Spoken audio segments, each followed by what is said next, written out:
ក្មេអាយុ13កម្ម$20ឈានជាងចូលទីក្រុងសម្រេចនៅបងប្រាថ្នាចង់ចាប់ក្តីសម័យចិត្តចង់ជួយគ្រួសារខ្ញុំប្រាប់មកឲ្យកុំភ័យគុណមិនដែលខ្លាចនរណាក្មេអាយុ13កម្ម$20ឈានជាងចូលទីក្រុងសម្រេចនៅបងប្រាថ្នាចង់ចាប់ក្តីសម័យចិត្តចង់ជួយគ្រួសារខ្ញុំប្រាប់មកឲ្យកុំភ័យគុណមិនដែលខ្លាចនរណាសំណួរច្រើនហូរហើយតែខ្ញុំគ្មានចម្លើយទេឬចាំដល់អាយុ40ទើបរកឃើញចម្លើយហ៊ានឈានជើងមកឆ្ងាយដែរមិនជោគជ័យមិនជួបម៉ែប្រាប់ប៉ាផងថាកូនប្រែខ្លាចជាមនុស្សធំហើយ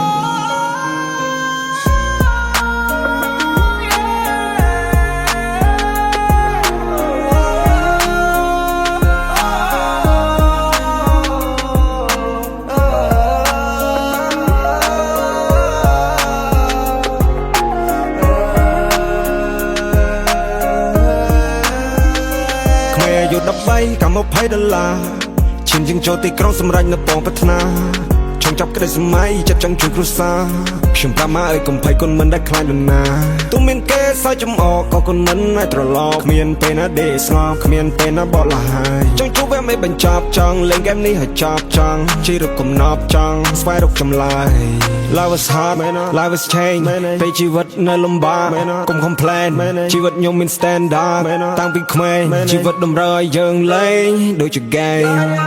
ទុកតូចតម្រូវឲ្យចេញពីច្រាំងតន់ខ្លួនក្មេងនៅសម្បូរកម្លាំងយើងត្រូវរែងដូចជា play game នេះតម្រូវឲ្យយើងលេងសំឡេងតម្រូវឲ្យយើងចេះបត់បែនផែនទីចំនឹងដៃអ្នកកុំចំណាយប្រៀបខ្លួនឯងនឹងគ្មានអតីតយើងចេញពីគ្រួសារក្រខ្សត់ផ្ទះក្បែរភ្នំព្រៃគេកូនអ្នកផ្សារយើងអាចរកបានថាជាអ្វីអញ្ចឹងហើយបានត្រូវតែតស៊ូ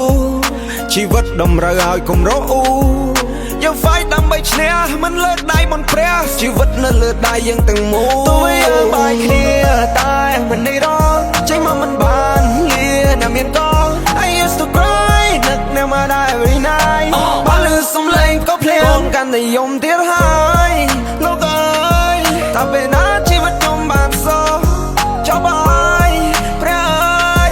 ភាពលំបាកឲ្យខ្ញុំស្គាល់គ្រប់មុខ